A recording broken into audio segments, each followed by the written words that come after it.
Meus amigos e minhas amigas, bem-vindos a todos e a todas ao Curto Circuito.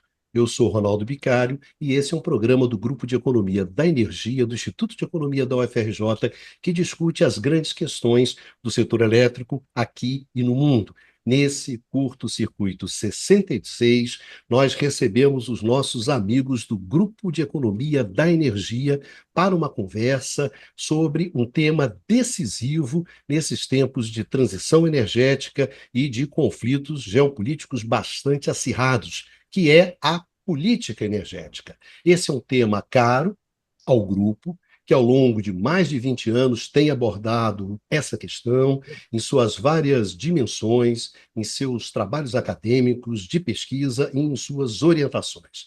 Então, é com muita satisfação que nós recebemos aqui no Curto Circuito os professores Hélder Queiroz e Marcelo Colomer, do Instituto de Economia, e a professora Clarice Ferraz, da Escola de Química, todos eles da Universidade Federal do Rio de Janeiro. Antes de iniciar a nossa conversa, eu gostaria rapidamente de lembrar aqueles que acompanham o Curto Circuito que o programa agora tem um canal próprio, específico no YouTube, que é o Curto Circuito. Se vocês pesquisarem lá no YouTube por canal curto circuito, vocês encontram o novo canal.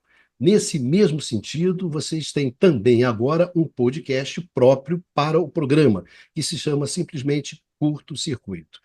E além do canal específico e do podcast específico, nós criamos também um blog chamado Blog Curto Circuito, no qual vocês podem encontrar textos relativos aos temas que são abordados nos programas, inclusive com as transcrições dos áudios desses programas. Por exemplo, para a discussão de hoje, vocês já encontram lá no blog um texto exatamente sobre segurança energética e mudança climática, que é algo que vocês vão constatar tem muito a ver com o nosso tema de hoje. Os links para todos esses novos recursos estão na descrição desse vídeo e a gente espera que eles sejam úteis para vocês. Vão lá, no novo canal, no novo podcast, no blog, assinem, deixem suas opiniões. Enfim, aproveitem porque tudo isso foi feito para vocês. Vamos então para o jogo, começando pelo princípio, que é a definição da própria política energética. Afinal, que bicho é esse que a gente vê muito, o pessoal fala muito, mas às vezes sem saber direito o que é? Então vamos para o nosso próximo bloco, que é justamente começar a discussão sobre isso. O que é a política energética? Para que serve? Quais são as dificuldades? Quais são as inconsistências? Começar pelo princípio.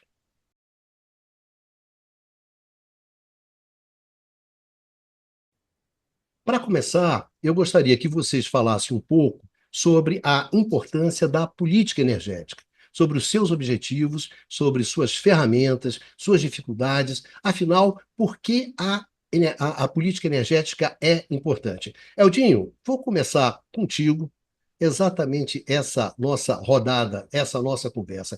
Eldinho, que bicho é esse que é a política energética? Por que esse bicho é importante?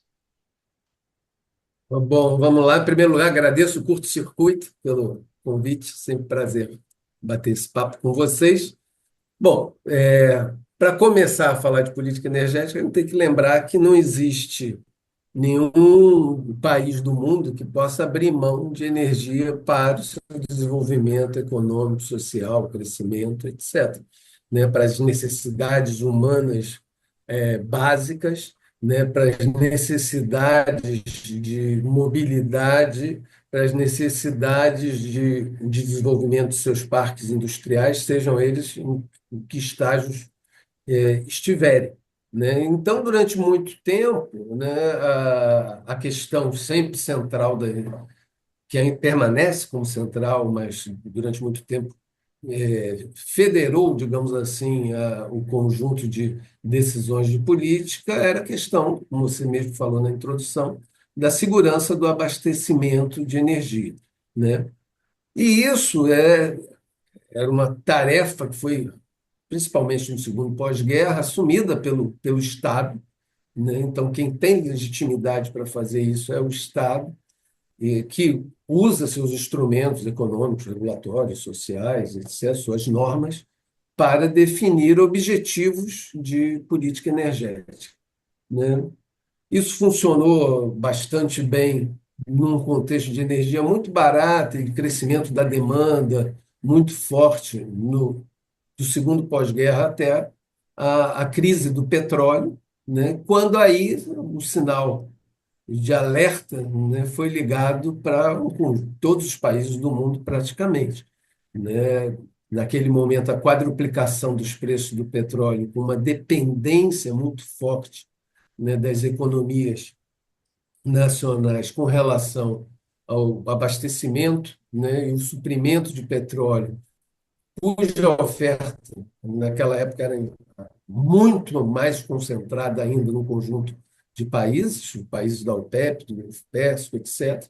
Então, o aumento dos preços revelou uma vulnerabilidade econômica muito forte dos países e revelou também outra vulnerabilidade que dizia respeito ao acesso, né, a esses recursos, dada a enorme concentração, como eu falei, da oferta em países da OPEP, né?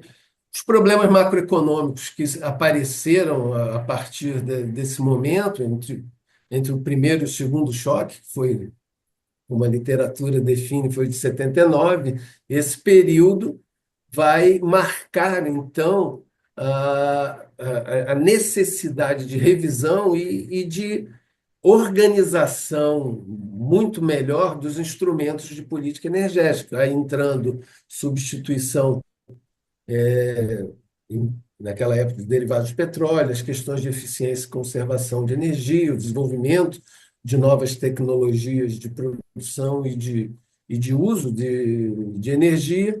E aí, nesse momento, foi possível, né, a gente ter um conjunto de exemplos contrastados de decisões de política energética. Para ficar um pouco só no nosso caso, o Brasil é uma ilustração exemplar de resposta de política energética nessa época, né? Porque foi a partir da crise do petróleo que se acelera o programa de construção de grandes centrais hidrelétricas, se, se dá mais força à questão nuclear, ainda que o que estava no papel, né, tenha sido pouco desenvolvido. Hoje a gente tem Angra 1 e Angra 2.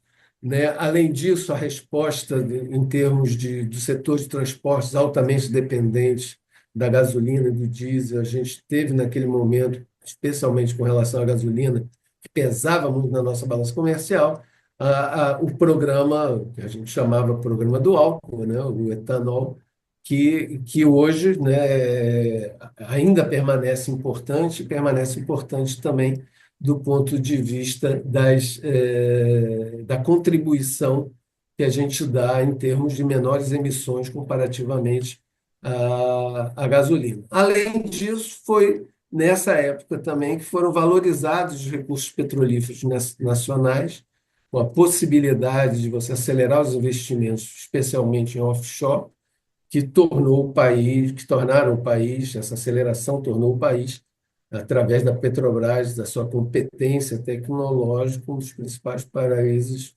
produtores offshore, né, no mundo, né, com sucesso extraordinário que a gente tem em termos de produção. Para finalizar um pouco, para não tomar a palavra e deixar os colegas também falarem, o que é extraordinário também notar, no que tange esse último aspecto do petróleo, é que, apesar de ter tido do governo que estava no poder, o governo militar, a gente teve ainda 3 governos militares desde do primeiro choque, passando pelo governo Sarney, governo Collor, Itamar, Fernando Henrique, Lula 1, 2, Dilma, etc., a gente teve sempre um fio condutor importante que os aproximava, né, que dizia respeito à busca pela autossuficiência do petróleo, visando reduzir, né, a nossa vulnerabilidade e dependência. Isso é alcançado, né, mais recentemente, nos últimos 15 anos, e dada a importância depois da descoberta do pré-sal, tornou o país né, um exportador relevante, né, hoje no mercado internacional. Então, isso são algumas das ilustrações que mostram que a necessidade de você ter essa integração entre as fontes de energia marcaram, né, esses últimos 50 anos em matéria de política energética. Hoje, né, a meu juízo, esses instrumentos não se encontram necessariamente totalmente adaptados para a realidade que a gente tem em termos de emergência climática, onde é fundamental você ter um tipo de articulação, coordenação de natureza e qualidade diferentes do que a gente tinha no passado, no sentido de integrar a política energética com a política industrial, com a política tecnológica, com a política ambiental, por definição, e outras políticas setoriais. Então, a gente vive nesse mundo, né, de transição energética. Eu nem vou falar aqui mais muito sobre o fato de eu não gostar da expressão transição energética, quem me conhece sabe um pouco disso, mas o fato é que a gente realmente precisa caminhar para um mundo onde a gente tem, né, economias de baixo carbono, uma economia de baixo carbono, e a grande dificuldade é que a gente tem dotações de recursos energéticos diferentes em diferentes países, embates, como o Ronaldo também sempre diz, estava relendo um texto que a gente tinha escrito junto, embates na arena política interna e embates na arena geopolítica, né, com relação a uma série de decisões associadas a essa articulação tão necessária entre energia, tecnologia e a sustentabilidade ambiental. Eu paro por aqui e deixar os colegas complementarem. Valeu, Eldinho. Eldinho, a sua internet está bem picando. Eu sugiro que você veja aí, ou então sai, o famoso sai e entra outra vez, né? Que sempre funciona. Ah, não tem jeito, acho que ela sofre com calor. Eu já tô com roteador. Eu saí da internet antes de entrar. Entendi.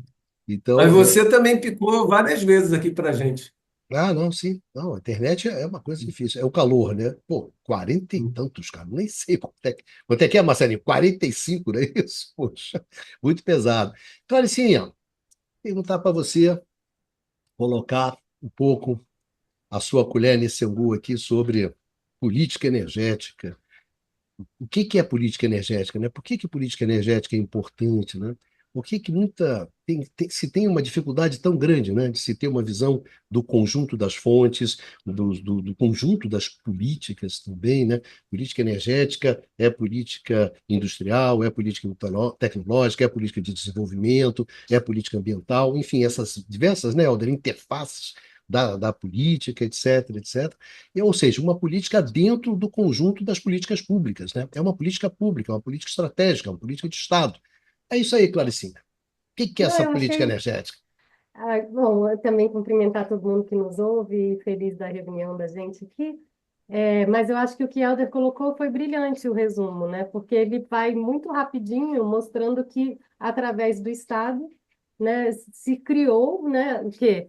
Conhecimento novo para gerar novas tecnologias, para explorar novas fronteiras. E, além disso, o Estado também proporcionou o quê?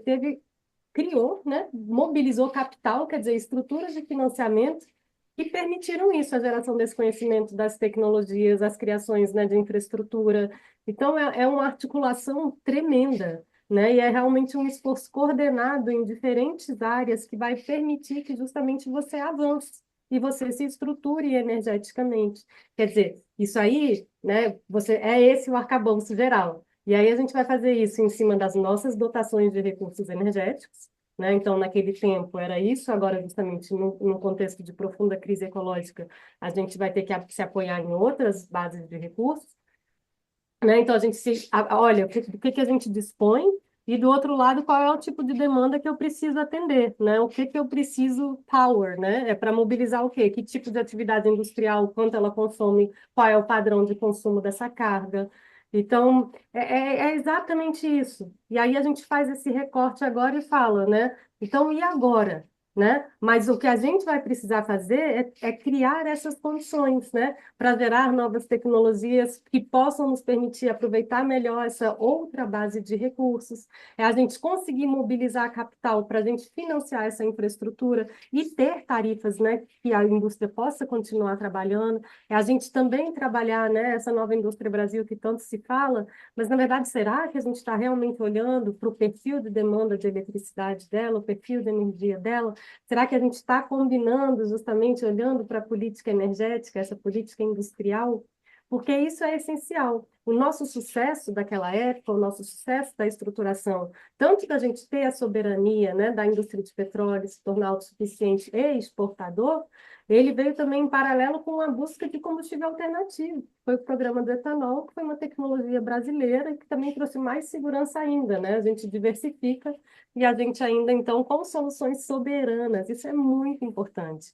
E acho que, além disso, né, a gente lembra desse momento, desse contexto de agudização, de crises geopolíticas, e aqui estamos, né, novamente num mundo, né, com novos desafios de energia e numa tremenda crise geopolítica, né? Então, eu acho, não sei, não tem como a gente comparar a gravidade, né? A gente não estava naquele tempo ativamente, mas o sentimento agora é desse, né? Que a gente vai ter que realmente se organizar e se estruturar, porque os desafios são tremendos. E o contexto geopolítico é muito desafiador. Então, eu acho que a estrutura Helder colocou perfeitamente, é agora a gente olhar, imaginar e criar as condições estatais para coordenar tudo isso, porque a gente precisa fazer muita coisa ao mesmo tempo para isso poder dar certo. Valeu, brigadão, Claricinha. Marcelinho, é, tem uma certa dificuldade quando vai se falar de política energética, né? A pessoa fala sobre, o pessoal fala sobre política de gás, tudo bem, o cara fala, ora sobre política de gás, fala sobre política do setor elétrico, né, Clarice? Ah, política de renováveis, o cara, pô, renovável, política de petróleo, etc. Mas é muito difícil se ter uma visão do conjunto, né? Raramente você vê a discussão sobre, olha, a política energética é o conjunto dos setores, né? Esse tipo de coisa. Boa tarde, meus colegas Helder, Clarice, Bicalho. Boa tarde aos ouvintes do Curto Circuito. Agradeço pela audiência. Então, Bicalho, eu sempre digo que fazer política é fazer escolhas. O exercício de qualquer política é um exercício de escolher para onde você vai diante de recursos humanos, financeiros, que são escassos. Então, há um conceito que a gente costuma tratar muito em economia, que é o conceito de trade-off, que é exatamente o custo de você escolher um determinado caminho, uma determinada direção da política energética, da política de uma forma geral, não só da política energética. E esse ponto que você trouxe, ele é bastante sensível e bastante importante, principalmente quando a gente analisa a complexidade dos setores de energia.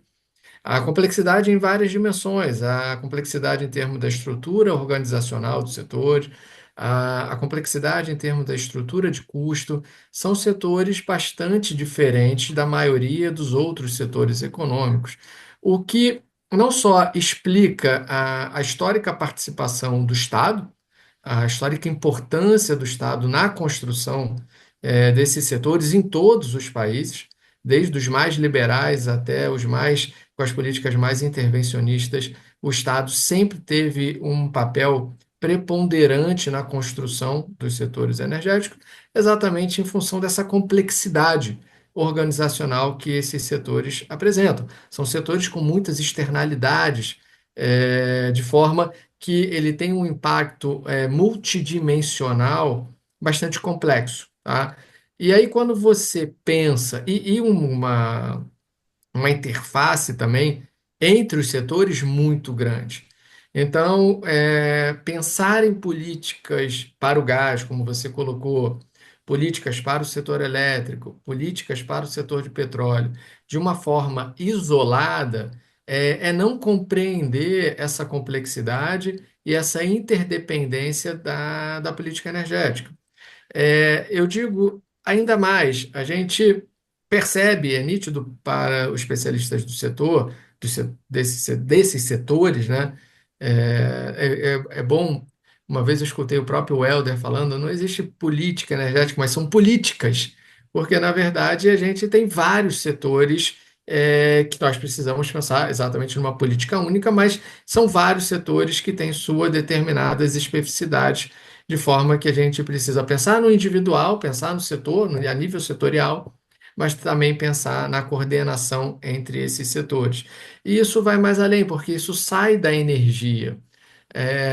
Como o Helder levantou lá no início, que nenhum país consegue abrir mão, do seu desenvolvimento econômico e social sem o setor de energia, é exatamente em função dessa multidimensionalidade que os setores de energia, apresentam. O setor de energia ele está diretamente associado a questões como de pobreza energética, de segurança nacional, de desenvolvimento, ou seja, competitividade econômica e industrial, ou seja, ele tem um impacto diretamente também na balança comercial dos países, seja em função da importação direta de energia, seja através do impacto que o custo energético tem, sobre a competitividade do país. Então, quando a gente pensa em política energética, é pensar qual é o efeito da política energética nas diversas dimensões econômicas e sociais, de um determinado país. A gente já vem pensando, a gente no grupo de energia, a gente já percebe, já trata essa interface do setor de energia, mas nos últimos anos veio se usando com muita frequência o conceito de trilema energético. Na verdade, o trilema energético ele explicita essa multidimensionalidade, claro, resumindo em três principais multidimensionalidades do setor de energia, que são a importância da segurança, do abastecimento, da acessibilidade, ou seja, da pobreza energética, acessibilidade para a população de uma forma a essa energia. E quando a gente fala em acessibilidade, não é só acessibilidade física. O Brasil, por exemplo, é um exemplo em termos de acessibilidade física. Mas quando a gente pensa em termos de acessibilidade econômica, ou seja, a capacidade da população, de uma forma geral, em pagar pelos serviços energéticos, o Brasil já não está tão bem na fita assim. Então, a gente, quando analisa o conceito de acessibilidade, a gente tem que pensar nessa visão mais ampla, que engloba tanto física quanto econômica. E, por fim, a terceira perna do trilema seria a questão da descarbonização. Então, pensar a política energética, exatamente voltando ao início da minha fala, é fazer escolhas. E essas escolhas, elas dependem, como a Clarice até colocou, da dotação de fatores de cada país. O custo da descarbonização, o custo da transição energética, que talvez a gente vá conversar mais à frente, ele é diferente para cada país. Ele é diferente porque cada país possui uma matriz energética inicial mais ou menos limpa. E isso coloca um esforço de política energética também diferente para cada país. Abrir mão do carvão na geração de eletricidade no Brasil impõe um custo econômico muito menor do que abrir mão da utilização do carvão na Índia. Então, em função do peso que o carvão tem na matriz energética indiana e o peso que o carvão tem na matriz energética brasileira. Então, as diferentes dotações de recursos exigem também se refletem em diferentes estruturas de políticas, em diferentes escolhas, em diferentes trade-offs. Nesse sentido, o Brasil ele se coloca numa posição bastante privilegiada. A gente tem uma matriz energética bastante descarbonizada. Fruto de uma política energética, como o Helder já levantou na sua fala, fruto de uma resposta a uma restrição externa colocada ao petróleo, ou seja, sem uma preocupação direta com a descarbonização, mas o fato é que isso levou, essa resposta de política energética, levou ao longo das últimas décadas a uma construção de uma matriz energética que é bastante limpa. É, a gente lá no grupo coloca que o Brasil hoje tem uma matriz, ele já parte de uma matriz energética, que se o mundo conseguir em 2050, 2060, resolveria o problema da emergência climática.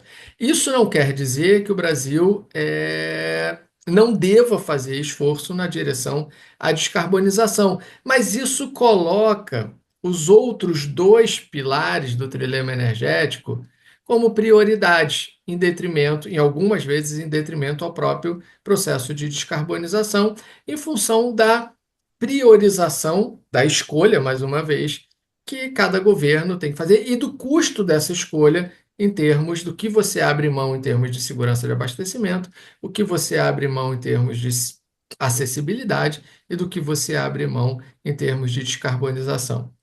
Então, para passar, devolver a bola para o Helder, como eu falei, ou para o Bicalho, eu não sei quem vai fazer, não sei se vai seguir uma Com âncora, ordem. com âncora.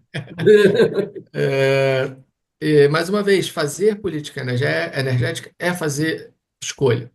Isso porque nós, toda a sociedade, parte de recursos econômicos e sociais escassos e por isso nós temos que definir qual direção e o custo dessa direção que a gente quer seguir. Valeu, Marcelinho. Hoje, Marcelinho, eu estou de âncora aqui. Eu só fico aqui distribuindo a bola entre vocês.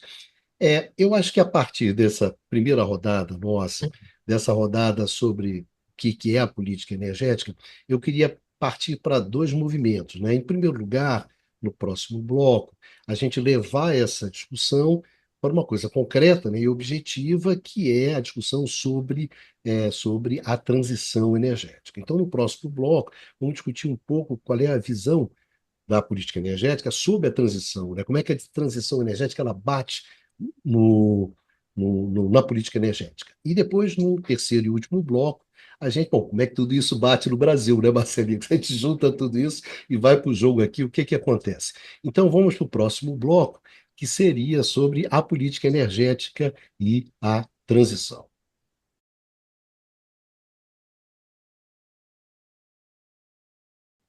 Bem, meus amigos, minhas amigas, nesse segundo bloco, nós estamos aqui com os nossos colegas do Grupo de Economia da Energia.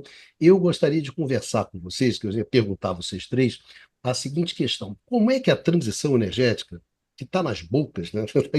Todo mundo discute, fala sobre transição energética, fala um escambau sobre isso, mas como é que a transição energética, a transição, ela bate na política energética? Como é que a política energética, ela vê a transição energética? Qual é o espaço da política energética na transição, na discussão sobre transição, no debate sobre transição? Claricinha, vou começar com você, por favor. Obrigada. Então, é ela que vai estruturar, né, a transição energética, né? Você tem que justamente, a gente tem aqui problemas de curto, médio e longo prazo, a gente está falando de mitigação de eventos extremos e está falando de adaptação aos que já estão em curso. E a gente está falando justamente da transformação de muitas atividades econômicas. E aí tem um exemplo importante que o Marcelo trouxe para a gente, que o Brasil é um caso muito particular. Nosso maior problema aqui, em termos de emissões poluentes das atividades econômicas brasileiras, está justamente no desmatamento, muito ligado ao agronegócio, né, e também garimpo e outras atividades como mineração e tudo isso. Então, a gente tem que, aqui, né, a política energética, então a gente também tem que olhar, esta indústria precisa se transformar. A gente tem que mudar esse tipo de atividade econômica. Esse agronegócio, é preciso que ele seja mais agroecológico. Então, mas também é uma oportunidade da gente discutir também o que é a tão falada, além de transição energética, a gente ir qualificando isso em termos de um projeto de desenvolvimento, assim como a gente fez, né, na estruturação do setor energético brasileiro anteriormente, que era energia para o desenvolvimento nacional, para poder ter uma indústria, para gerar emprego, né? É um salto que o Brasil dá. Agora é isso, só que nesse outro momento do tempo, com condições absolutamente adversas, né? Em termos, né, de clima, em termos de evento extremo, em termos de. Mas a gente continua sendo esse país extremamente desigual, né? Um país com graves problemas aqui, econômicos e tudo isso, então a gente tem que endereçar as coisas ao mesmo tempo, sabe? Não pode ser uma coisa de cada vez, não. Então, quando a gente está falando de transição energética, a gente fica falando muito de transição energética, mas isso se dá num contexto de uma transição mais ampla, ecológica, né? Afinal de contas, é o colapso ecológico que está batendo na porta.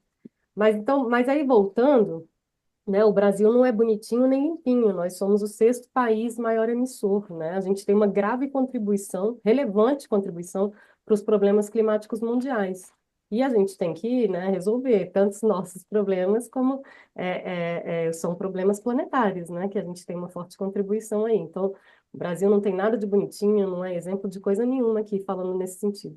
Com relação à nossa matriz energética, a gente é relativamente limpo, mas em vez da gente tirar partido disso, o que a gente vê são trajetórias de carbonização, de uma entrada maior de combustível fóssil e de um desenvolvimento, né, que agora então ainda está aqui toda essa questão, né, de ampliação, inclusive de novas fronteiras, né, de exploração. Então, a gente não tem avançado nesse sentido. E a política energética deveria, se ela se quer ser uma política energética de transição energética, deveria olhar para isso. Como é que eu vou descarbonizar?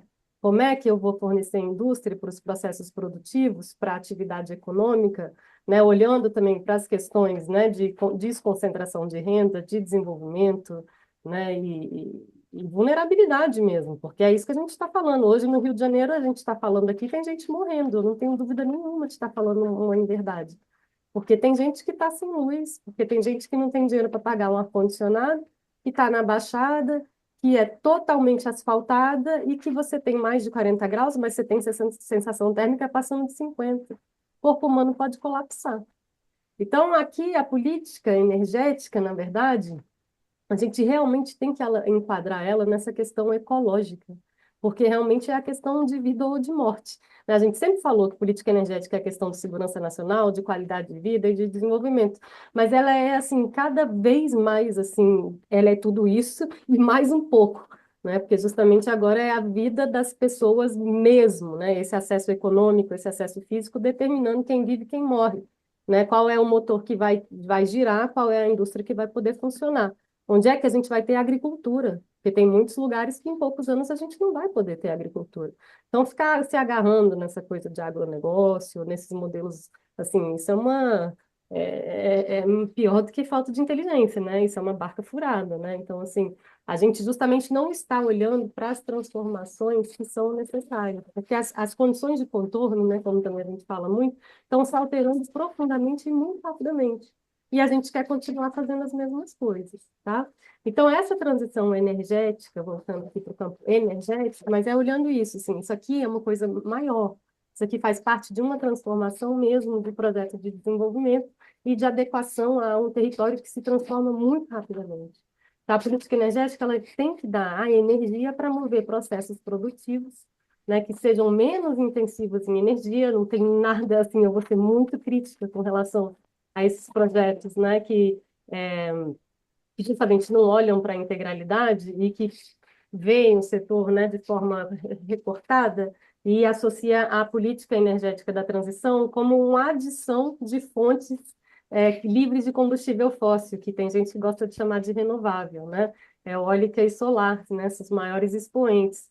Isso aqui não é transição energética. Transição energética é um setor de energia que consegue fornecer eletricidade, um balanço energético descarbonizado e garantindo, sobretudo, segurança de abastecimento.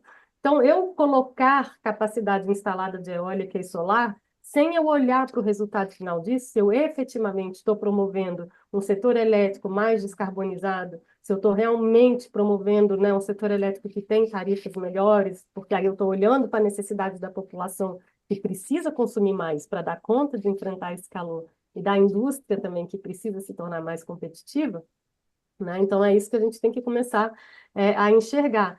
E aí tem esses equívocos, né? Batemos o recorde eólico, batemos... Não, como é que está o seu sistema energético? Quais são as suas atividades econômicas? Quais são os seus projetos, né? E a gente vê, assim, essas adicionalidades sem consistência, que inclusive são uma ameaça para a segurança do abastecimento.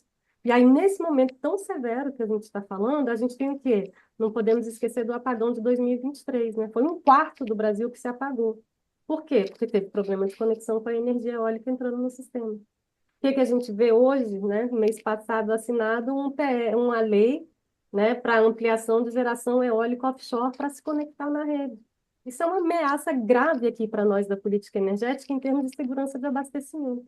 Como é que a gente está estruturando a entrada no sistema de uma capacidade instalada gigantesca, né, de uma geração que é variável e incontrolável? Então, são essas perguntas que a gente tem que endereçar, né? Como é que a gente faz o sistema funcionar? Como é que as redes vão suportar?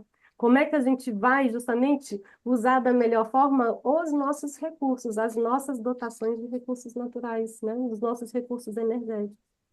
E o preço que vai custar tudo isso. Então, aquilo que o Helder estava falando no começo, né, da essencialidade da coordenação e olhar justamente para as fontes de recurso e também para a estrutura da demanda, não está sendo feito. E assim a gente não vai conseguir entregar uma política energética coerente de transição, né?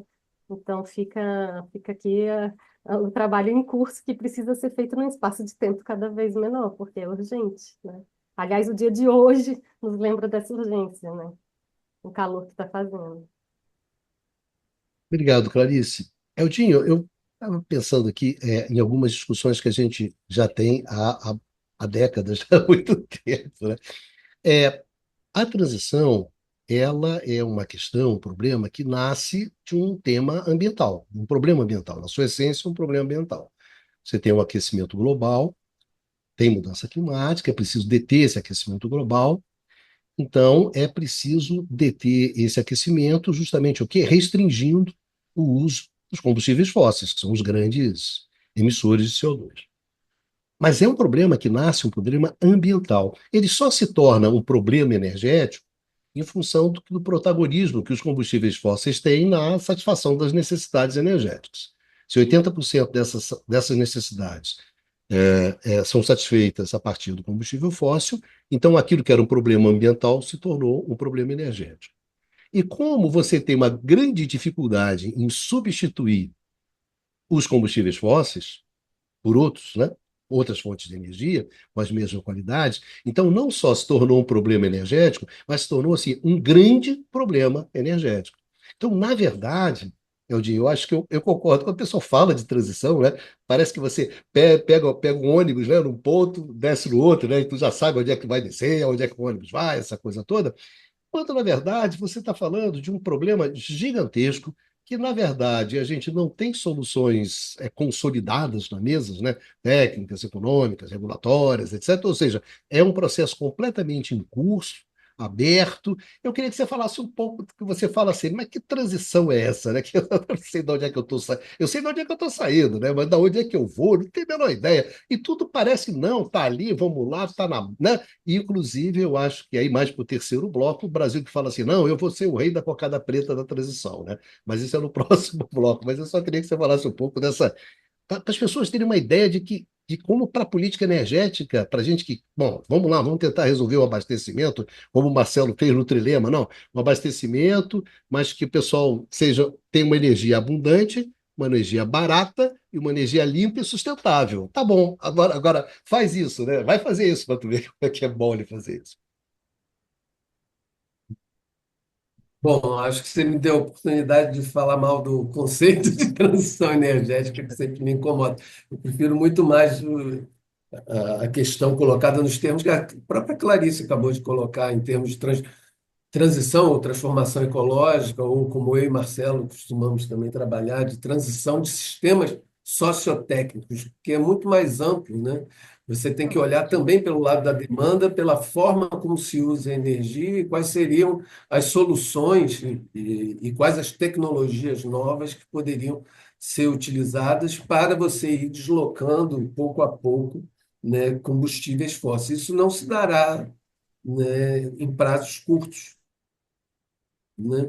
Então, nessa perspectiva, né, cabe a gente recordar que muita gente fala que tem que ter uma transição justa e barata, né, em vários sentidos.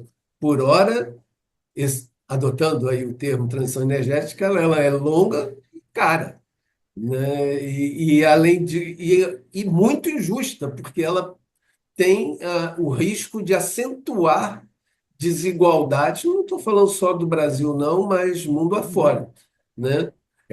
Nesse sentido também, como você, Ronaldo, falou, né? Parece que a gente vai sair de um tipo de sistema, tirou, substituiu a peça e colocou outro sistema energético. Isso não vai acontecer, né? Até hoje a gente tem lenha sendo queimada aqui no Brasil e em uma série de outros países, eu diria na maioria dos países do mundo, porque uma grande maioria dos países ainda tem dificuldade de acesso às fontes de energia que a gente chamava de mais modernas, né? E isso é um problema para revelar para a gente não pode falar de uma transição energética global, né?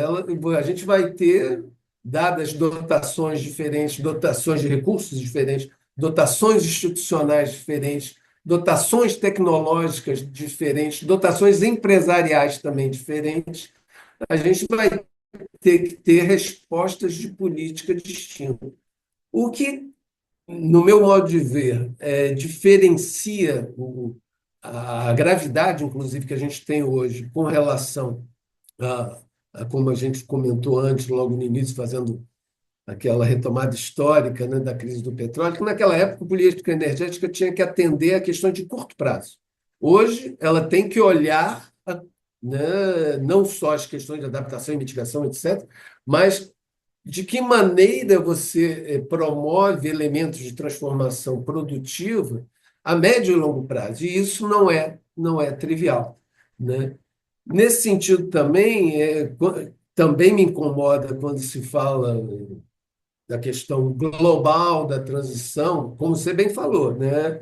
O driver, né? O vetor de mudança vem realmente, e tem que ser assim, da questão ambiental, mas no plano global, a gente tem uma tremenda concentração das emissões de CO2 num conjunto muito pequeno de países. Hoje eu peguei aqui os dados para a gente conversar.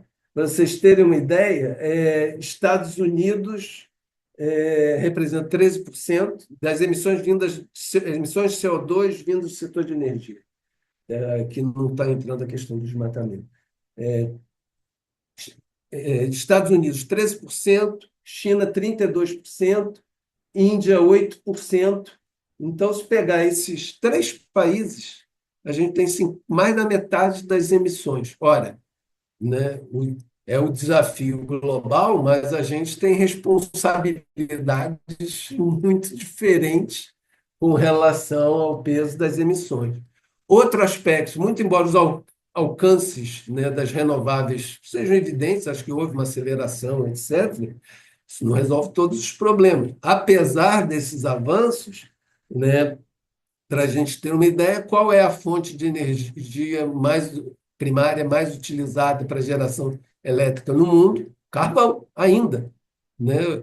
35% da geração de energia elétrica mundial é carvão, né? E isso, obviamente, a China, que representa 31%, 30% de toda a eletricidade gerada no mundo, né, também tem aí um peso muito grande. De forma que a arena geopolítica num contexto cada vez mais fragmentado, de dificuldades de caminhar para consensos, né? As passarelas, as pontes dos consensos estão sendo, ao contrário, progressivamente derrubadas, né? A gente vê mais dissensos do que consenso. Isso dificulta muito, né, o processo de tomada de decisão de política energética em diferentes países, né? De modo que a gente ainda vai ter, infelizmente, né, um período aí muito grande, né, onde determinados países que têm esse peso enorme na matriz energética mundial ainda vão estar acrescentando emissões de CO2. A gente, para vocês terem uma ideia também, o último número, para não ficar enfadonho, né, a China, nos últimos anos, teve um crescimento de 2% das emissões, a Índia 4%, a Indonésia, pouca gente fala, mas está crescendo muito, tantas emissões, uso de carvão, etc., 4,8% ao ano, nos últimos 10 anos.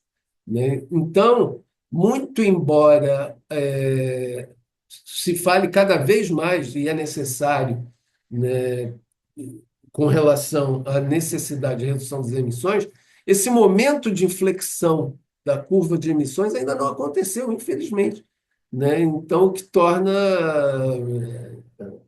obviamente, urgente, mas cada vez mais difícil, né, você articular os instrumentos de política, como o Marcelo falou, né, as escolhas que têm que ser feitas em diferentes países para, ao mesmo tempo, conciliar os objetivos de segurança do abastecimento, desenvolvimento econômico e social e ter uma economia descarbonizada.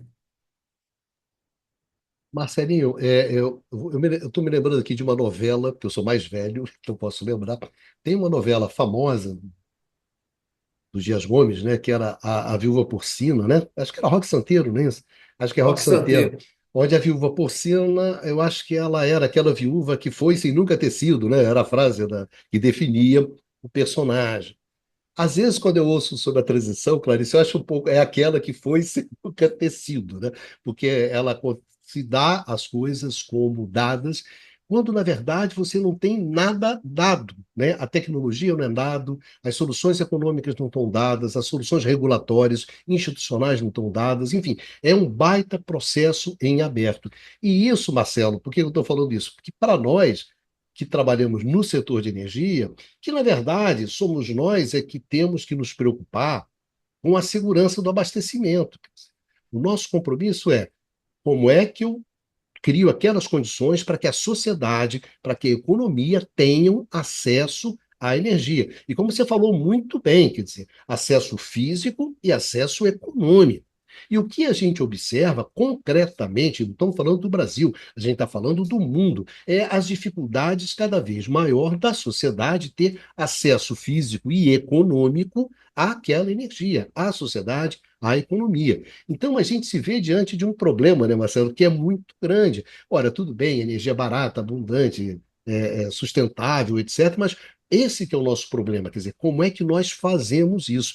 E eu acho, Helder, que também existe assim uma subestimação das dificuldades que é muito grande. Na verdade, a gente tem um grande problema, a gente tem uma grande dificuldade. Eu sempre falo, a grande oportunidade que tem é da gente se ferrar no final como civilização, como espécie, por causa em função da questão climática. Já está Então, se ferrando, né?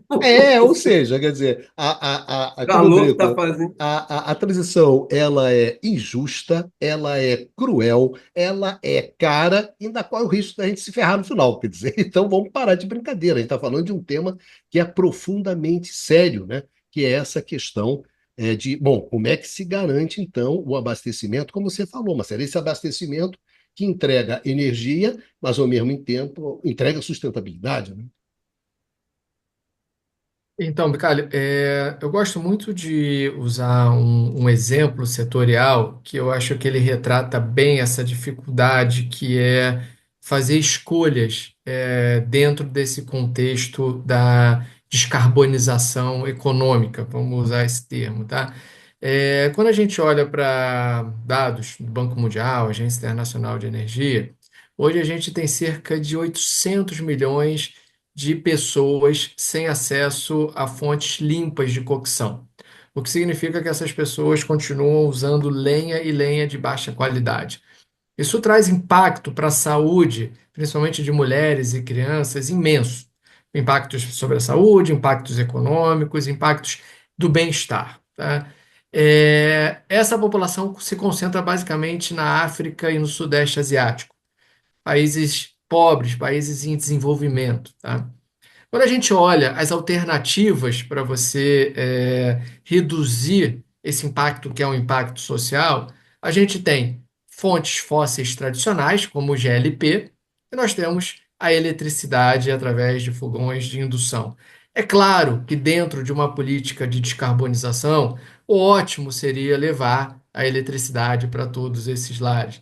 Mas quando a gente olha para a falta de infraestrutura energética nesses países, a falta de conexão à rede, a necessidade de dependência de importações tecnológicas. São países com uma estrutura industrial muito rudimentar, de forma que qualquer política de troca tecnológica envolveria aumentar as importações também de tecnologia. Quando a gente olha para essa realidade desses países, a gente tem uma prioridade dos objetivos de curto prazo e, é claro, uma política de longo prazo que seria a descarbonização. Eu não, é injusto pensar, é injusto exigir dos países africanos e dos sudestes asiáticos que eles abram mão, por exemplo, do GLP, que é um combustível fóssil, tá? Embora com um nível de emissão bastante reduzido em relação a outros combustíveis fósseis, com todas as suas vantagens em termos de armazenamento, mobilidade, transporte, em detrimento da eletricidade, quando essa população nem mesmo tem eletricidade. Então, eu acho que tem uma discussão também dentro da política energética que não está bem encaminhada, que são os objetivos de curto, médio e longo prazo. A política, a transição energética, ela vai exigir a coordenação desses esforços de curto, médio e longo prazo. Nós vamos ter que ter políticas que evoluam ao longo do tempo. Então, a gente é nítido que eu preciso resolver esse problema inicial da pobreza energética em função dos impactos do bem-estar. A minha prioridade é, nesse caso, acessibilidade, deve ser acessibilidade. No longo prazo, sim, eu posso migrar através da evolução tecnológica, incorporação de tecnologia, talvez para uma matriz de consumo residencial mais descarbonizado. Então, essa dicotomia entre os três objetivos que eu já mencionei anteriormente: descarbonização, acessibilidade, segurança de abastecimento, e a dicotomia em relação ao prazo, ao tempo dessas políticas, isso está muito mal encaminhado dentro da política energética. Primeiro, que os objetivos de curto prazo preponderam no mundo em relação aos objetivos de longo prazo. Então, a maior parte dos governos, embora digam ter uma política energética de longo prazo, estão visando, sim, os seus efeitos econômicos, os seus efeitos de curto prazo. Então, isso precisa ser bem encaminhado. Outro ponto que aí eu concordo com o Helder e com a Clarice plenamente é que a limitação de tratar o conceito de transição energética está no próprio conceito, transição energética. O nosso problema não é um problema como foi no passado, da transição do carvão para o petróleo, ou da transição da força mecânica animal para o carvão anteriormente.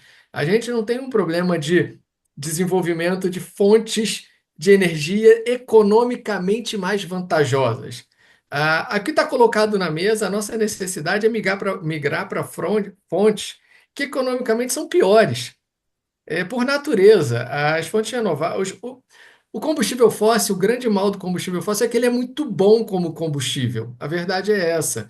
Tirando o fato dele ser carbonizado, da emissão de carbono, como combustível, ele tem vantagens muito grandes. Ele é fácil de estocar, ele tem uma certa abundância no mundo. Se você for pensar em todos os combustíveis fósseis, carvão, petróleo, gás natural, ele tem até certa uma diversidade de localização geográfica, ele não está tão concentrado quanto, por exemplo, as terras raras, que são essenciais na produção das energias renováveis.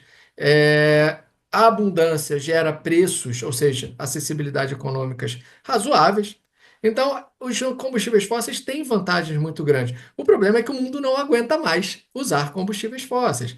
Então, naturalmente, a gente migra, e aí você colocou muito bem, para soluções que são mais caras. Então, o Helder também trouxe esse ponto. A transição, ela é cara para a sociedade. Ela é cara no sentido de mudança do padrão de consumo, e aí eu gosto muito do termo que o Helder e a Clarice trouxeram de forma diferente, mas é o termo que ambos usaram, que é o de transformação ecológica, de mudança do sistema sociotécnico, como eu e o Helder tratamos. A gente vai precisar de uma sociedade que não só que vai consumir energias mais limpas, mas também que vai consumir menos energia. Então, há uma mudança na sociedade, no padrão de acumulação, que é muito expressivo, e quando a gente trata esse tema simplesmente como um tema de transição energética, a gente não consegue englobar todas essas outras dimensões. As transições que a gente teve no passado foram transições de empilhamento tecnológico, como o Helder falou. Hoje, o carvão, a tecnologia de uso do carvão, compartilha com o uso do etanol, com o uso do petróleo, com o uso do gás natural. A gente teve um empilhamento de fontes energéticas fósseis, às vezes até renováveis, mas o que aconteceu na nossa matriz energética mundial foi a diversificação crescendo. Ou seja, o consumo de energia cresce, você incorpora novas fontes, mas é sempre um crescimento, um empilhamento de fontes energéticas. E o mundo precisa hoje não mais um empilhamento. O mundo precisa hoje efetivamente de uma substituição com redução de consumo. Isso isso não é comportado dentro do conceito transição energética. Isso só consegue ser comportado dentro de um conceito mais amplo de transformação ecológica ou de mudança do sistema sociotécnico mundial.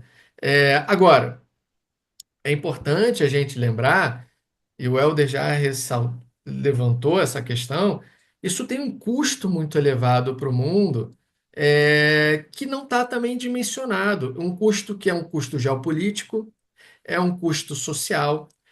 Se nós olharmos hoje o que está acontecendo no Oriente Médio, em termos de deslocamento de populações entre os países do Oriente Médio, em função da guerra de Israel e na faixa de Gaza, isso pode ser muito pior num cenário onde os países petrodependentes não possam mais usar os recursos econômicos associados ao petróleo. Isso vai criar um problema econômico na região que vai intensificar as tensões geopolíticas. Só como exemplo, tá?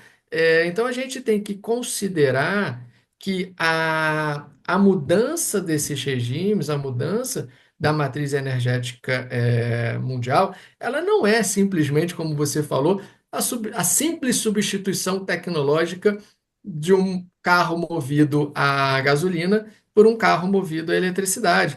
Isso tem impactos econômicos, migratórios, sociais imensos, imensos.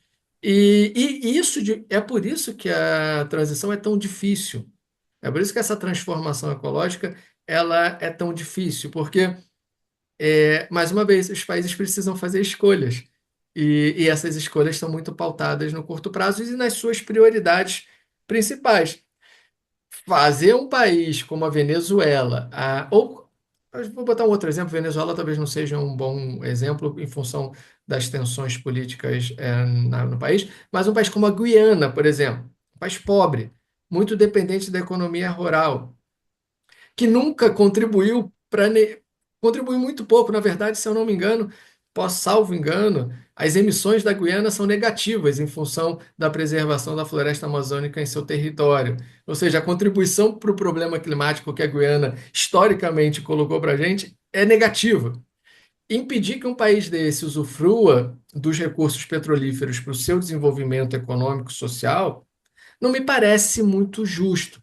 A questão é como fazer isso conciliando objetivos de curto, médio e longo prazo, que envolvam, inclusive, a descarbonização. Pouco se fala, e aí eu já vou deixar um gancho para o próximo bloco do Brasil. Nós somos um país onde o setor de petróleo tem muita importância, se discute muito se deve ou não se expandir a fronteira de produção. Esse é um ponto que a gente pode tratar no outro bloco, mas eu acho que a grande discussão, que também para mim não está bem colocada, é a questão o que se pode fazer com os recursos petrolíferos atuais, o que se pode fazer, já que a gente tem essa dotação agora, num esforço, sim, de descarbonização da matriz energética de longo prazo. Quanto desses recursos petrolíferos atuais estão sendo direcionados, destinados para preparar a economia brasileira em todas as suas dimensões industriais, em termos de capacitações da mão de obra, do trabalho, das instituições, quanto desses recursos do setor petrolífero está sendo destinado para uma transição sustentável para uma matriz mais limpa. Essa que eu acho que é a grande discussão em torno do setor de petróleo, tá?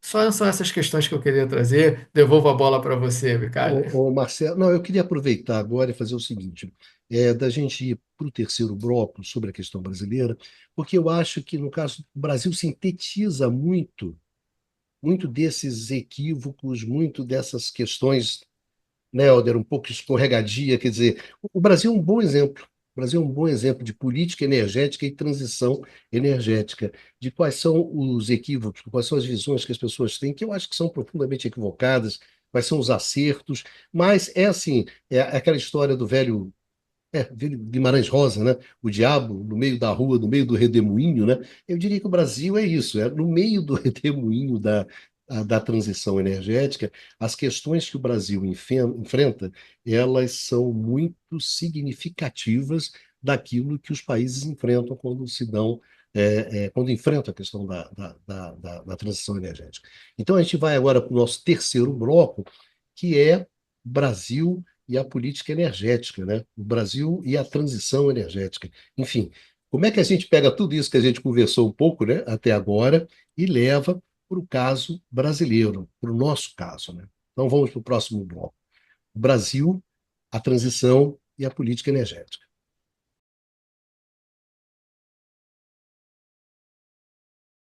Bem, meus amigos e minhas amigas, voltando agora para o nosso terceiro e último bloco, o que nós vamos conversar aqui com o pessoal do Grupo de Economia da Energia é exatamente sobre como toda essa discussão sobre política energética e transição energética, como isso cai aqui no Brasil, né? Como o Brasil, como o Brasil, na verdade, é um ótimo exemplo disso, dessas questões que a gente estava aqui discutindo. Eu estava dando uma olhada na Política Nacional de Transição Energética. O Brasil tem uma Política Nacional de Transição Energética, uma política aprovada ano passado pelo Conselho Nacional, o CNPE,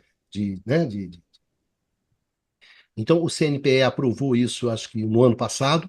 E qual é a essência dessa política? A transição energética é uma ótima oportunidade para o Brasil, porque nós temos energia barata, abundante, sustentável. Então, nós temos aqueles recursos para aproveitar essa oportunidade e gerar emprego, gerar renda, gerar redução de desigualdades sociais e regionais, para você aumentar o conteúdo local, enfim, para você reindustrializar, que não é pouca coisa, né? Uma industrialização verde, enfim. Então, existem todas essas grandes oportunidades e nós teríamos todas as condições de fazer isso, né? De realizar isso.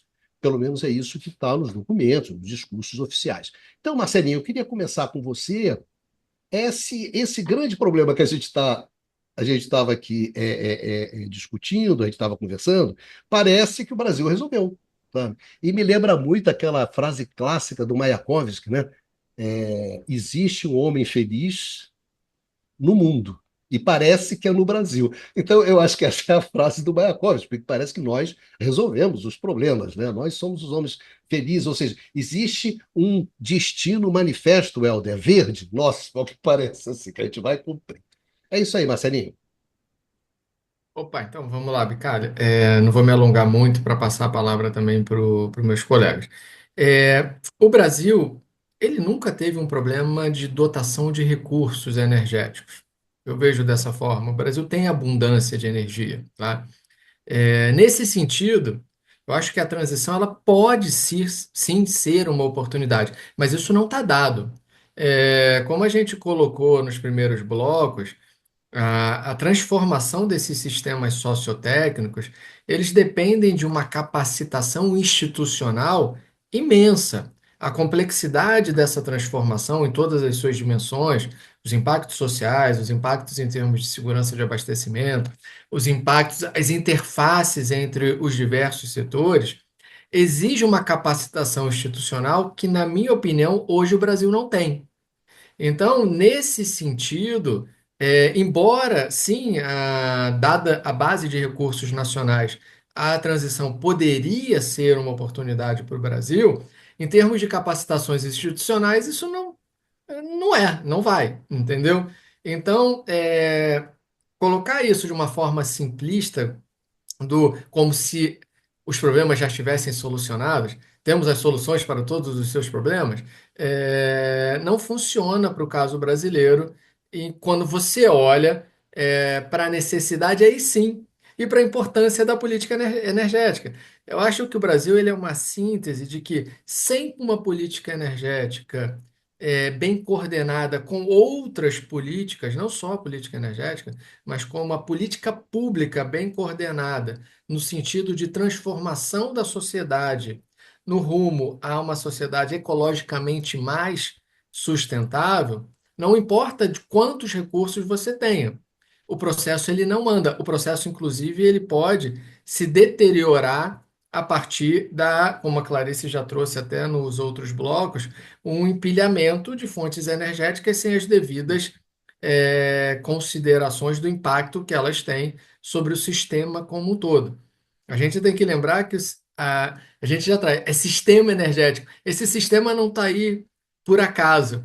O setor de energia ele é sistêmico. Os seus impactos são sistêmicos em todos os seus sentidos. Sentidos físicos, então a gente tem uma série de interfaces sistêmicas físicas de rede. Isso traz uma complexidade que a gente pode ver no próprio funcionamento do Sistema Interligado Nacional, e como é que as energias renováveis impactam no SIM, tá? Então, existe essa complexidade sistêmica física, mas existe também toda uma complexidade sistêmica associada às outras dimensões econômicas. É, Tem um ponto que me incomoda muito no caso brasileiro, que é a falta de uma discussão mais adequada sobre até a escolha da mobilidade urbana. A gente tem uma política de sucesso que é o etanol, construída desde a década de 70, e essa política hoje me parece que ela vem sendo cada vez mais deixada de lado. Todas as nossas capacitações, todas as nossas vocações nesse setor, com todos os seus problemas, claro, agrícolas, de fronteira, etc. e tal, mas todas essas capacitações parecem estar sendo deixadas de lado em detrimento à escolha, por exemplo, de um carro elétrico dedicado. A discussão da transição energética, principalmente no que diz respeito ao aproveitamento também das oportunidades econômicas, passa na valorização dos nossos recursos também, das nossas capacitações construídas. Então, eu não estou disposto ainda a abrir mão de toda, pelo menos eu, Marcelo, de todo o know-how construído, desde a etapa agrícola até a etapa tecnológica de consumo final dos biocombustíveis, em detrimento dos veículos elétricos dedicados, sem uma avaliação ainda mais específica, mais cautelosa, dos impactos que isso tem em termos de economia, em termos de emprego, em termos de renda, em todo o território brasileiro. Então, só para fechar a minha palavra, não me alongar mais, a transição, sim, ela pode ser uma oportunidade, mas ela só aparece como uma oportunidade se você tiver as devidas políticas públicas realizadas de forma coerente, consistente e sistêmica. Tá? Aí deixar a bola para os meus colegas. Clarice,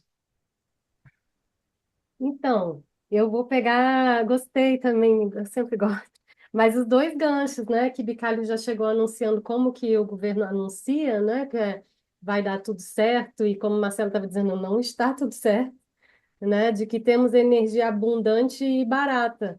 E aí Marcelo colocou muito bem, mas realmente dotação de recurso energético nunca foi um problema no Brasil, não é essa a questão. E a gente está falando, é uma falsidade, né? Não, não tem energia barata no Brasil. Todo mundo com contas de luz extremamente elevadas. A gente vê os rankings da Agência Internacional de Energia, tanto residencial como industrial. O Brasil, segundo lugar, por vezes até primeiro em termos de tarifa mais cara do mundo. Então, que história é essa que tem energia barata? O que nos interessa é tarifa, né? E aqui entra um ponto essencial aqui. Quando a gente está falando de transição, então a gente está de acordo que tem que ir reduzindo a questão do combustível fóssil. Que a gente, então, vai eletrificando, e isso aí está pacificado. Mas aqui é como a gente vem falando desde o comecinho. Cada país, né, não tem nada assim a ser é tailored, né? É feito sob medida, porque cada um tem suas dotações institucionais, de recursos, de tecnologias, de indústria, tudo isso, e políticas, né? Institucionais, então. Então, sempre vai ser uma combinação de tudo isso. E aí, essa combinação de tudo isso tem que produzir um setor elétrico capaz, né, de atender uma demanda crescente, tanto porque a gente precisa de mais eletricidade, como porque a gente vai ter que atender novos usos energéticos, né, que vão migrar do uso da queima de combustível para virar uma eletrificação, para serem eletrificados. E aí, quando você olha para o setor de eletricidade do Brasil, você vê que não tem nada resolvido. Porque a gente está tendo sérios problemas, e aí vou voltar para o tripé que o Marcelo colocou, de segurança de abastecimento, né, os apagões cada vez mais frequentes e realmente, às vezes, justamente se propagando, que a gente fala em cadeia. De novo, vou lembrar aí do apagão de 2023, vou lembrar do Amapá, aqui no Rio de Janeiro, com frequência, né? Em todas as capitais, todo mundo tem exemplo. São Paulo, caótico, né? Caótico, uma chuva, um vento, uma cidade, né? De bilhões aí em termos de comércio, serviços sendo paralisados, pessoas morrendo. Então, assim, segurança de abastecimento crítica. Acessibilidade econômica, acabei de falar, severa, crítica, um desastre. Não tem energia barata aqui no Brasil. E a segunda e a terceira é a descarbonização, que era isso que a gente tinha que estar estruturando, olhando para os outros dois pilares que realmente estão longe de estar sendo atendidos, né? Então, nesse sentido, não está tudo certo, não, gente. E a gente tem que justamente tentar reunir esses esforços que já proporcionaram estratégias de sucesso, né, de política energética brasileira. A gente já fez partindo do nada, né? E tudo isso que Helder colocou, Marcelo colocou e que a gente sempre discute, a gente é capaz, né? Agora é isso, tem que dar a liga, tem que ter estrutura de coordenação e tem que reunir tudo isso aí. Mas não tem nada certo. E é muito importante a gente lembrar e desmistificar um pouquinho isso. E qual que é o balanço final, por exemplo, da eletromobilidade, né, Marcelo? Em termos de emissões, nem esse balanço vai fechar, tá? Então, assim, não vai atender nenhum dos três pilares aqui que a gente está conversando. Por quê? Porque não bate com a nossa dotação de recursos, nem com a nossa demanda, nem com o que a gente tem. Então, assim, é para a gente? Não tem solução padronizada? De novo, a gente volta para essa conclusão, né? A gente tem que fazer o melhor possível de acordo com o que a gente tem. E não estamos fazendo o melhor possível, nem tampouco respeitando o que a gente tem. A coisa da energia barata, da eólica e da solar, na verdade, isso é uma falsificação do debate, porque o que importa é um sistema elétrico que entrega para o consumidor final uma energia barata. Então, essa energia barata, na verdade, vai interessar cada vez menos, vai interessar muito mais, inclusive no impacto da tarifa, é o custo do sistema que consegue transmitir e distribuir essa energia, essa geração que é barata. Então, não importa se você tem até uma geração que é custo marginal zero, né, como a gente pode às vezes tratar, mas se esse sistema ele é caríssimo, porque alguém vai ter que bancar essa infraestrutura. E é exatamente isso que está por trás dos aumentos sucessivos da eletricidade, apesar, né? E aí eu acho que falta o questionamento e falta a gente colocar isso melhor no debate. Como assim a gente tem essa abundância de energia barata e nossa tarifa não para de aumentar? Qual é o mistério por trás disso aqui, né?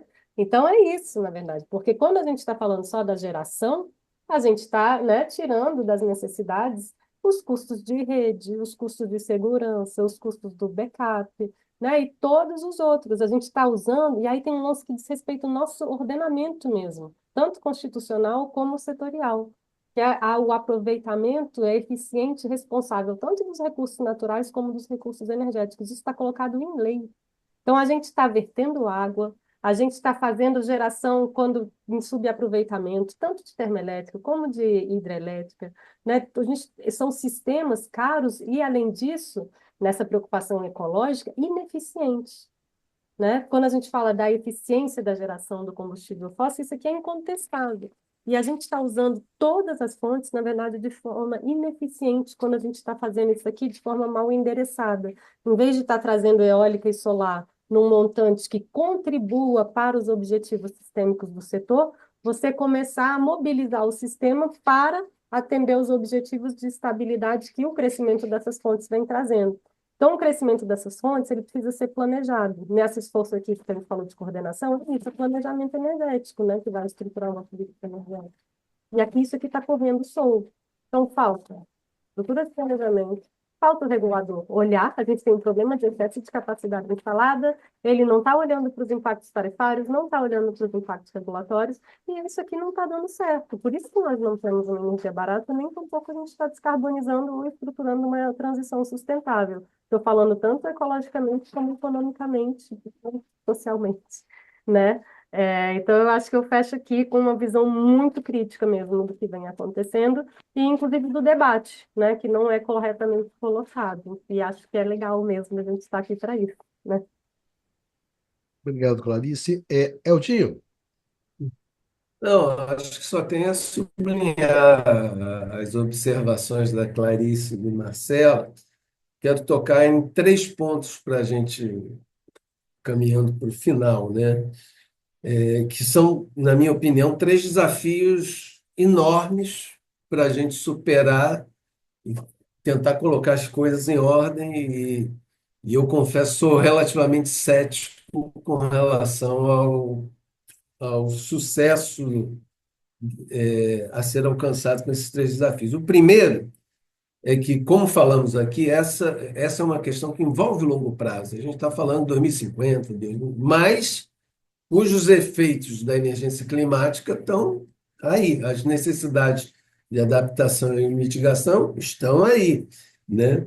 Então, você conseguir construir uma política de Estado de longo prazo, isso está na arena política por excelência, e não é fácil. No Brasil de hoje não é fácil, porque existe uma polarização enorme. Uma política de Estado de longo prazo, ela tem que ser capaz, ela tem que ter o condão de resistir a eventuais alternâncias de poder, né, para que não sejam feitos retrocessos, né? Então, essa é meu primeiro ponto, minha primeira condição. O segundo, acho que Marcelo e, sobretudo, a Clarice, agora no final, já mencionaram também, que é a questão de uma visão mais integrada das fontes de energia, né? Um planejamento mais aderente às efetivas diretrizes de política energética. Acho que o CNPE ainda não funciona numa perspectiva que eu, pelo menos, gostaria de assistir. E isso implica você até endereçar, com apoio da EPE, etc., a dimensão institucional do planejamento, o que você substitui, pelo que você substitui de fonte de energia e em que ritmo.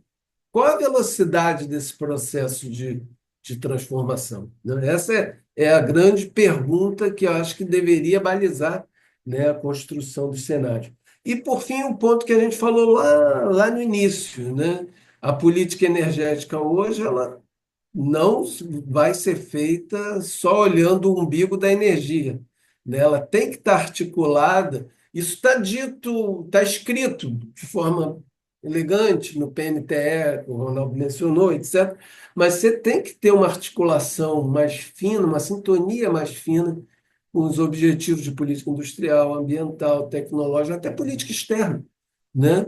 É, de novo, vou repetir o que eu falei logo no início, isso tem que ser de uma forma que a gente leve a ter políticas setoriais públicas desenhadas de natureza e qualidade diferente, perdão, que a gente teve até agora. Então, era esse o recado final. Acho que a gente, com certeza, nós que militamos nessa área, vamos continuar tendo muito trabalho, né? E isso é importante, é bom, e porque estimula sempre a gente a pensar, e com certeza também acho que seremos convidados de novo aqui, esse trio, para voltar num futuro curto-circuito. sem dúvida, né? Porque, na verdade, política energética, quer dizer, você tem, por um lado, você tem as necessidades, né? Por outro lado, você tem os seus recursos. E há aqui uma mediação a ser construída, né? Uma mediação que é técnica, que é econômica, que é institucional, que é regulatório, e que a política energética, na verdade, ela sintetiza esse conjunto de mediações que é preciso ser feito, né? E o que acontece é, como o Marcelo falou, ter os recursos é uma coisa, né? Entre ter esses recursos e construir essa mediação entre esses recursos e as necessidades, é um mundo, né? Eu sempre lembro, Clarice, que a Light desembarcou aqui no final do século XIX e começou a fazer grandes hidrelétricas, logo ali no início do século XX no Brasil. Entre essa coisa de temos o recurso hidráulico, temos um processo de industrialização e construir um setor elétrico consolidado, foram 70, 80 anos, né? De muito esforço, muita política, muita instituição, muitos embates. Então, a questão é que, gente, energia barata, não é isso? Abundante, limpa, é algo a ser construído, né? Pode ser que nós temos recursos para fazer isso. Temos recursos que são técnicos, temos recursos naturais. O Brasil já mostrou essa capacidade, mas é preciso construir isso. E essa construção, ela é essencialmente institucional e política. Institucional e política. E eu acho, só para terminar, é muito difícil imaginar essa coordenação, essa gestão de conflitos, essa construção de convergências quando você tem um Estado tão criminalizado como é o Estado dentro da discussão brasileira.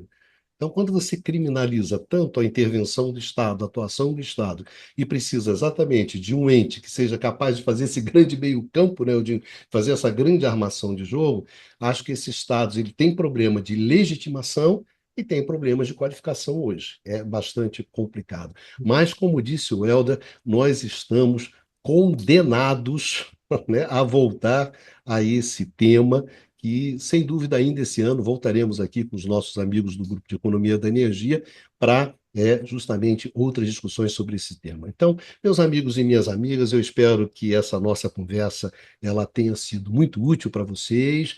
Visitem o novo canal Curto Circuito, o novo podcast, o novo blog, aproveitem. E muito obrigado, mas muito obrigado mesmo ao Grupo de Economia da Energia por ter compartilhado com a gente a sua experiência, que não é pouca, nesse tema. Muito obrigado também a todos e a todas que nos acompanharam nessa conversa de hoje. E a gente se encontra aqui no próximo Curto Circuito. Vida que segue e se cuidem.